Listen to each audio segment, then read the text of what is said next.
Hello, everybody. Happy Thursday. Welcome, welcome. I am Pia from Stitches and Scraps, and this is Lunchtime Live, episode 118. So, for those of you who are new here, Lunchtime Live is my video newsletter, and I'll tell you like everything that's going on at Stitches and Scraps, what I'm working on for next week, all of that fun stuff. And then we end each session with a demo for 2022, a demo. For 2022, what I've been doing is a stitch of the week, alternating between knit stitches and crochet stitches. Today's stitch is the crochet waffle stitch, and we'll look at that at the end of this episode.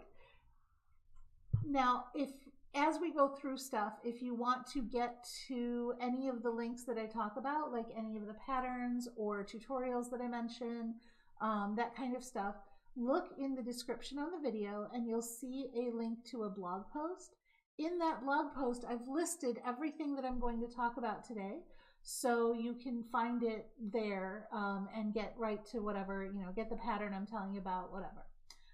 Also, if you're watching, say hi so I know you're here. I have no way of seeing you guys unless you say hi. Hi, Helene. Good to see you. All right, so jumping right in. The new post on the blog this week was the tutorial, the final tutorial in the bag-along cal. We learned how to add this frame to the bag to finish the bag. And that's it. That is the end of the 2022 bag-along crochet along. It is officially over except for the giveaway. So don't forget to enter the giveaway. Okay, I promised you last week I would show you the prizes again. I didn't even take them out of the bag yet. This is how organized I am today. All right, there's 3 prizes from We Crochet. All going as one prize. There's 3 items in the prize bundle. There is this Knit Picks butter hand cream. There is, let me get it out of the bag, this lovely project bag that says Coffee, Crochet, Sleep, Repeat. And then finally, my favorite, there is this cute little alpaca that is it's needle tufted, it's hand painted, and it's just adorable.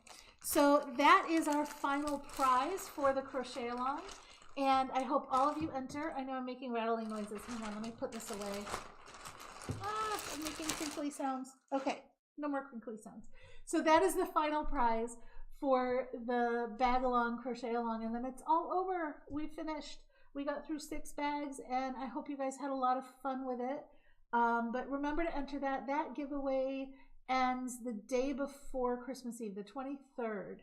So make sure you get your entries in then, because then I can draw the winners, and I will remind you in our next Lunchtime Live, because I think it ends Friday. So we will have one more Lunchtime Live before that ends. Good morning, Mary. Good to see you. Okay, so I got something fun to show you that's not related to anything on the blog, but it's something that I've been doing. I'm going to unbox this for you. But I gotta be careful because I don't want to hit the camera. It is a gift I got from a company called Go Sadie. So this is the brand, Go Sadie.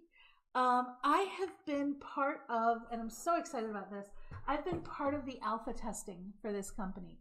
This is a, I guess you would call it a software company, but it's not really software. It's a service that it's for designers. When we design a pattern and we put it out there, there's so many places we can put it, right? There's Ravelry, of course, there's our own site, and then there's like Etsy and Lovecraft and 500 other places where we can sell our patterns. So this is and I don't know which ones yet are going to be connected to this one, but there are a lot of places we can sell our patterns.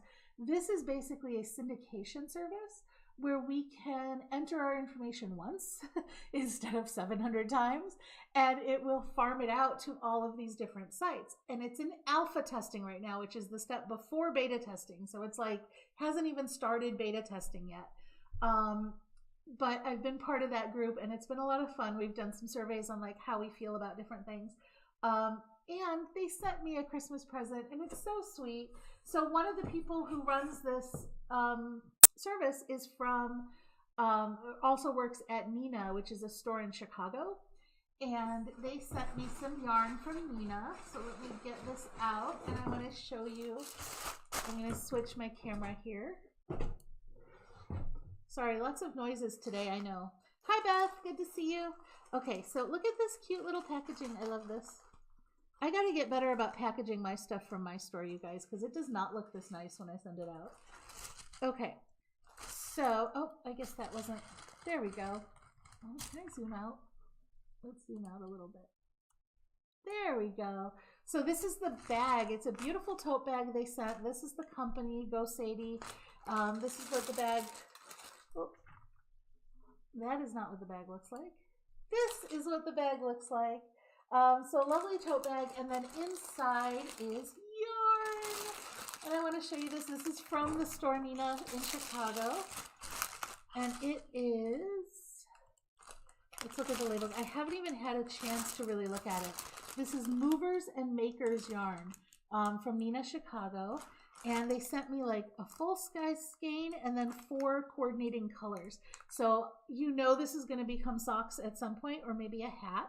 But when it'll become a pattern for something next year. So look for that. But also, Go Sadie, if you are a designer, Go Sadie is a great service that is coming up. It's in the pipeline. That you can get into the beta testing still, I believe, if you're interested in that.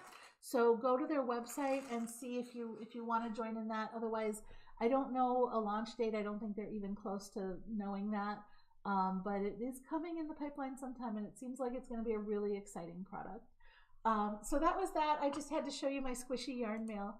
Other than that, I don't have much this week, and I'm not going to have anything new on the blog next week. I'm taking some time to do some 2023 planning and some cleanup work and, you know, taxes, that kind of stuff, or at least starting to prep for that. But I might post, I've been thinking about it. I might post one of my, you know, best of the year recaps for 2022.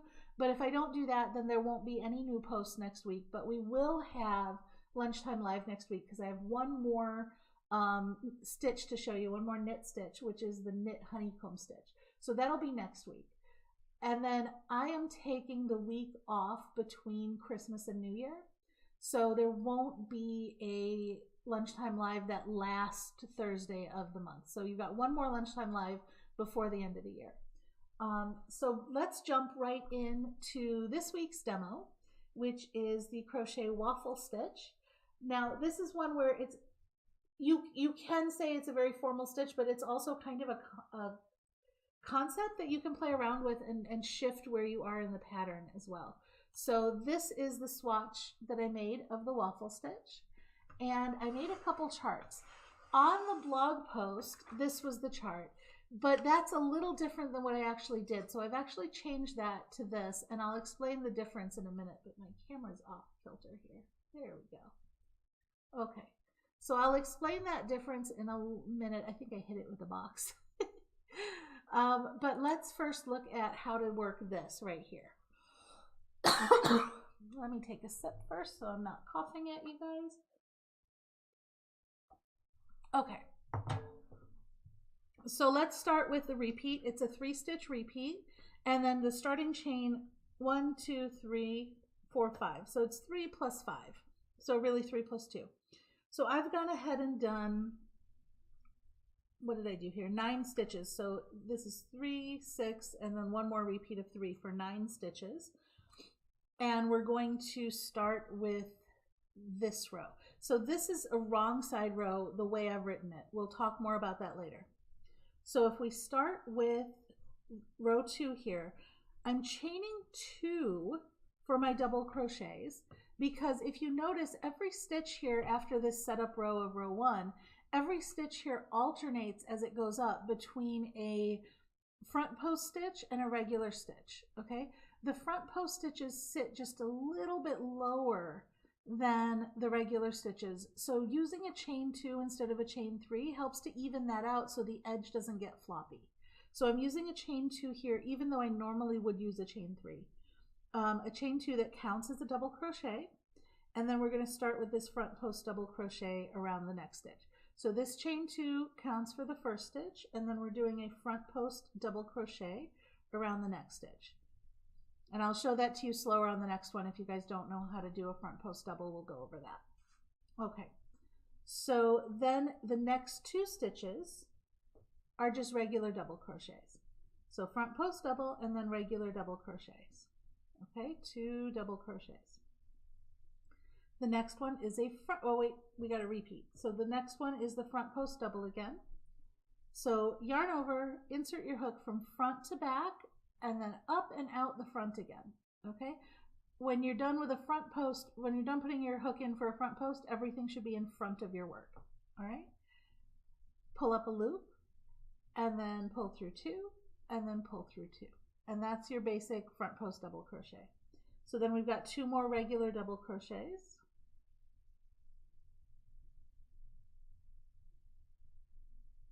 Then we've got 1 more front post and then 1 regular double crochet.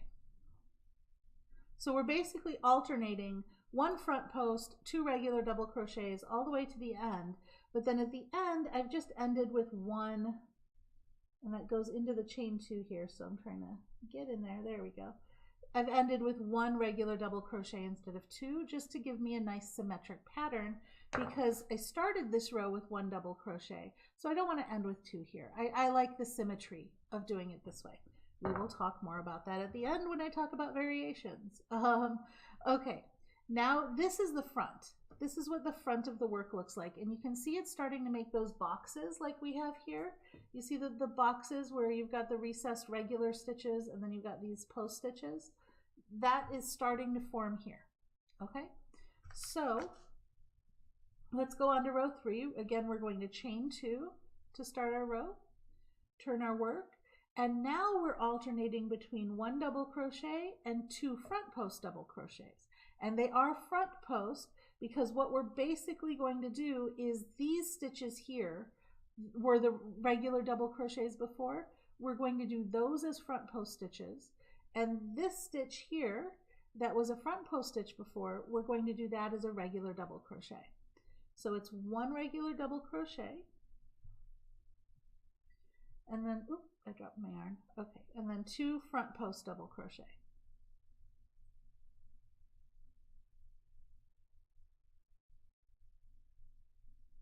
All right, 1 regular double crochet, and then 2 front post double crochets. 1 regular double crochet, and then at the end here, we do 1 more regular double crochet because our end stitch always has to be regular. We're not doing post stitches at the end. All right. And there we have the beginning of your waffle stitch. Oops, lost it. There we have the beginning of your waffle stitch. So you can see that we basically have 2 rows here forming a box, and then we've got this ridge forming when we do the wrong side row, okay? And then this starts the next box. So let's do that twice more, 2 more rows. And I'm not going to look at the chart this time.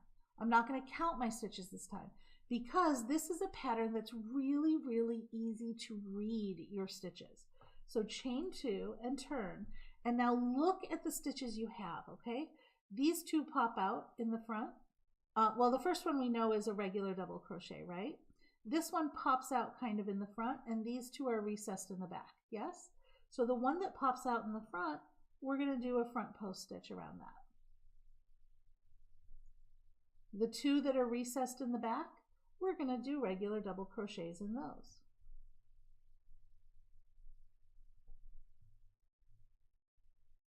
This one sticks out in the front, and you can see it's above one that's sticking out in the front, and we do a front post stitch around that. And then these ones sit in the back, and we do 2 regular stitches in those, regular double crochets. So you can really read when it's sticking in the front, you're going to do a front post. When it's not sticking out in the front, you're going to do a regular double crochet. And then your edge stitches are always regular double crochets. Okay, and you can see now we have 2 rows. We've done 4 rows total, so we have 2 sets of boxes. Each box is 2 rows. All right, I'm doing 1 more row but I want to show you before I do one more row, because we started on the wrong side and this, you know, and we started with the row we started with because we did it the way we did it. You can see that we've got 2 full rows on the bottom to make like a full box, right? So to make it look nice, you're going to want to end after a right side row so that you have a full box on the top as well. That'll make it look even. You don't want to end after a wrong side row. I'll show you what that looks like because we're about to do a wrong side row. So chain 2, turn, and again, the same rules apply. When it's recessed like this, you're going to do a regular double crochet. When it's sticking out in front like these ones, you're going to do front post double crochets. So you don't have to memorize the pattern after you get the first 2 rows done, or first 3 rows, because you can just follow the work after that and it never changes. If it's in the back, you do a regular double crochet, and if it's sticking out in the front, you do a front post double crochet. Okay, that one's in the back, so I do a regular double crochet, and then my edge stitch, sorry, my yarn's pulling. My edge stitch is always going to be a, where is it? There it is, a regular double crochet. Okay, now when I turn this over to the front side, you can see that there's only this one row, this partial box at the top, which doesn't match what I have at the bottom. And that's why I said, because of the way we started, if you want the symmetry, you're going to want to finish after a right side row. So if you start on the wrong side row and you do this as your first pattern row, then you're going to want to end after a right side row. Now let's talk about changes, because there are a lot of different ways we can change it, like a lot, huge different ways we can change this. Okay, so first of all, this was the mistake I made in the chart, which is actually an appropriate way of doing it. It's just not the way I did it. So on this one, our chain 2s counted as a double crochet. And when I drew the chart, I forgot that, and I put the chain 2 as a turning chain and didn't count it as the double crochet. So I did a double crochet in the first stitch. Totally acceptable. It will make it bump out a little bit on the edges, but you can totally do that. I will be changing this on the website though to match what we did in the video, which is here. Okay. Now you can also cut off your pattern anywhere you want to. Remember I said I've got 1 regular double crochet on this side, so I put 1 regular double crochet on that side for symmetry.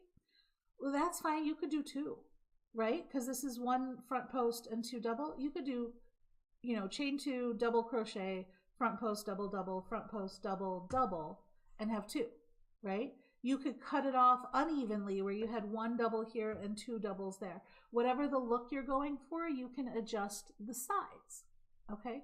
You can also adjust right side or wrong side for the top and the bottom, because the only thing that matters for this pattern is that this row where you've got 1 front post is the right side, and this row where you've got 2 front posts is the wrong side, okay? You can switch them. So I could have done this as a right side row, right? Follow me with this. This is a right side row, let's say. Then I would start with my wrong side row, which is this row 3, right? So if this is right side, then when I'm doing a wrong side row, I would do this row and then this row, right? So I'd switch them. Whenever you're on the wrong side, you're going to do this row. Whenever you're on the right side, you're going to do this row. That's what really matters. And then beginning and ending, if I had done that, I did this swatch the same way, so never mind. If I had done this as a right side row, so then my first pattern row would have been this one, well, that would have shifted where these boxes are, because it would look more like this, right? So then I would only have the 1 row here before that ridge, and then 2 rows, and then I'd want to end with 1 row after the ridge. So if I was to shift that, if I was to switch these 2, then I would want to end after a wrong side row. So if you start with a wrong side row, you end after a right side row. If you start with a right side row, you end after a wrong side row. So there's lots of different ways you can shift this around. It doesn't have to be this. And you can also, you know, this is the traditional waffle stitch pattern, but you could change the spacing, right? You could do a 3 row and 3 stitch thing if you wanted to. You could make your waffle sections wider if you wanted to, or shorter. You could do individual, starts looking like just ribbing, but you could play with that and do, you know, different shapes and sizes within your waffle stitch as well, although that's not the traditional waffle stitch. And that is it for waffle stitch. Are there any questions on that? I know it's kind of a complicated conceptual thing when you start talking about how to change it around in your right side and wrong side, and you may be going, why do I care? You don't, if you're following a pattern. If you are designing your own thing though, you may decide that, oh, I'm putting an edging on it, so I really want my first row to be a wrong side row. Or I'm not putting an edging on it, and I need 2 extra stitches on the side edges to make it look nice and flat and neat. Or, you know, all different things. Or it's part of a larger pattern, and I know that I'm going to be starting it where I'm on a right side row, so I need to make sure I adjust for that. So those are the times that you care. If you're just following a pattern, just follow the pattern and it won't matter. They've made those decisions for you. So that's waffle stitch. Now next week is going to be, did I bring it out here? I thought I had it out here somewhere. I probably put my box on top of it. No, I moved it. Okay. Next week is going to be honeycomb stitch, knit honeycomb stitch, which is a sort of a combination of the last few things we talked about, which was that bee stitch, if you remember, with the faux fisherman's rib, kind of with the knit one below stuff. It's a combination of that and the brioche knitting that we did in our last knit session, where you do that thing where you knit it along with the yarn over. So this combines both of those techniques into a really cool honeycomb stitch. So we'll be doing that next week. If you are celebrating anything this week, I know Hanukkah's coming up, Yule is coming up this week. I hope you have a great one. I don't know if there's anything else going on this week, I'm not sure. But if you are celebrating this weekend, have a wonderful holiday. And if not, have a wonderful weekend. And I will see you guys back here again next Thursday for our last Lunchtime Live of the year. All right, I'll see you then. Bye.